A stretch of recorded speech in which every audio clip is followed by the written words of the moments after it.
ಶ್ರೀರಾಮ ಸಮರ್ಥ. December 14. ನಾಮ ತೆಗೆದುಕೊಳ್ಳುವಾಗ ಮನಸ್ಸಿನಲ್ಲಿ ಪರಮೇಶ್ವರನೊಬ್ಬನೇ ಇರಬೇಕು.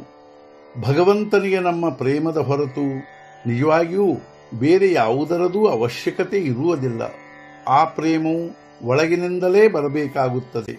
ಆದರೆ ಭಗವಂತನ ವಿಷಯದಲ್ಲಿ ನಿಜವಾದ ಪ್ರೇಮವು ನಿರ್ಮಾಣವಾಗುವುದಿಲ್ಲವೆಂಬುದೇ ನಮ್ಮ ಅನುಭವವಿರುತ್ತದೆ. ನಮಗೆ ಭಗವಂತನನ್ನು ಪ್ರೇಮದಿಂದ ಕರೆಯಲಿಕ್ಕೇ ಬರುವುದಿಲ್ಲ. ಅಂದ ಮೇಲೆ ಅದು ಅವನಿಗೆ ಹೇಗೆ ಕೇಳಿಸುತ್ತದೆ?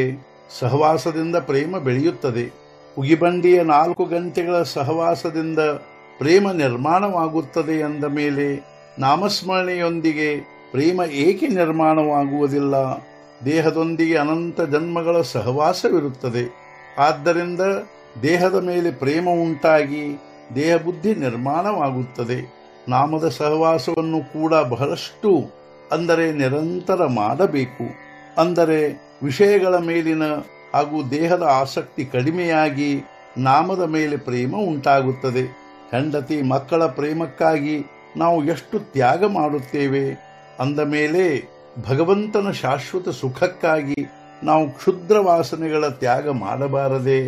ನಾಮ ತೆಗೆದುಕೊಳ್ಳುವಾಗ ಮನಸ್ಸಿನಲ್ಲಿ ಪರಮೇಶ್ವರನೊಬ್ಬನೇ ಇರಬೇಕು. ಬೇರೆ ಯಾವುದೇ ವೃತ್ತಿ ಏಳಬಾರದು. ಇದೇ ನಿಜವಾದ ನಾಮಸ್ಮರಣೆ ಆಗಿರುತ್ತದೆ. ವಿಕಾರಗಳೇನೂ ಮೂಲತಃ ಉಪೇಕ್ಷಣೀಯವಲ್ಲ. ಅವುಗಳನ್ನು ಭಗವಂತನೇ ಕೊಟ್ಟಿರುತ್ತಾನೆ. ಆದ್ದರಿಂದ ಜೀವನದಲ್ಲಿ ಅವುಗಳಿಗೂ ಯೋಗ್ಯ ಸ್ಥಾನ ಇರಲಿಕ್ಕೇ ಬೇಕು.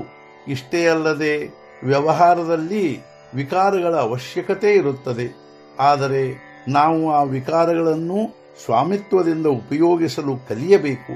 ವಿಕಾರಗಳು ನಮ್ಮ ಮೇಲೆ ಪ್ರಭುತ್ವ ನಡೆಸಬಾರದು. ರಾಜಗಿರಿ ಹಾಗೂ ನೆಲಗಡಲೆ ಕಾಳುಗಳು ಕೂಡಿದಾಗ ಅವುಗಳನ್ನು ಬೇರೆ ಮಾಡಬೇಕಾಗಿದ್ದರೆ ಅವುಗಳಲ್ಲಿಯೇ ಒಂದನ್ನು ಆರಿಸಿ ತೆಗೆದರೆ ಇನ್ನೊಂದು ತಾನಾಗಿಯೇ ಉಳಿದುಕೊಂಡು ಬಿಡುತ್ತದೆ.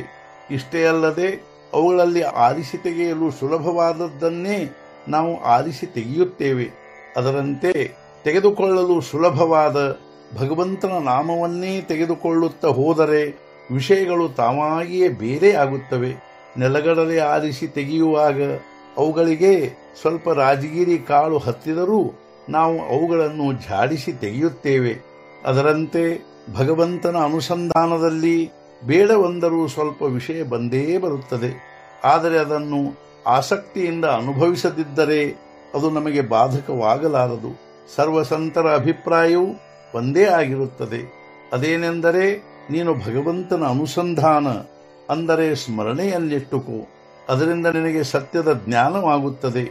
ಭಗವಂತನ ಅನುಸಂಧಾನದ ತಾತ್ಪರ್ಯವೇನೆಂದರೆ ಉಳಿದ ವಿಷಯಗಳ ಕಡೆಗೆ ದುರ್ಲಕ್ಷ್ಯವಾದರೂ ನಡೆಯುತ್ತದೆ.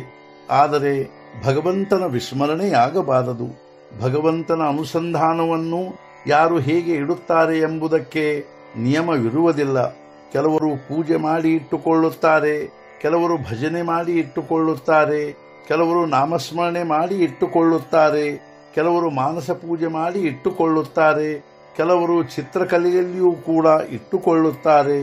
ಭಗವಂತನ ಅನುಸಂಧಾನವನ್ನು ನಮ್ಮ ಧ್ಯೇಯವನ್ನಾಗಿ ಇಟ್ಟುಕೊಳ್ಳಬೇಕು ಹಾಗೂ ಅದಕ್ಕನುಸಾರ ಉಳಿದ ಸಂಗತಿಯನ್ನು ಮಾಡಬೇಕು. ಕರ್ತವ್ಯದ ಅರಿವು ಹಾಗೂ ಭಗವಂತನ ಅಖಂಡ ಅನುಸಂಧಾನ ಇವೇ ಸರ್ವ ಗ್ರಂಥಗಳ ಸಾರವಾಗಿರುತ್ತದೆ. ಇಂದಿನ ಮುಖ್ಯ ವಿಚಾರ: ಬಾಯಲ್ಲಿ ಅಖಂಡ ರಾಮನಾಮ, ಅಂತಃಕರಣದಲ್ಲಿ ಅನುಸಂಧಾನ, ಇದೇ ಸಂಪೂರ್ಣ ಪರಮಾರ್ಥವಾಗಿರುತ್ತದೆ. ಸದ್ಗುರುನಾಥ ಮಹಾರಾಜ್ ಕಿ ಜೈ. ಜೈ ಜೈ ರಘುವೀರ ಸಮರ್ಥ.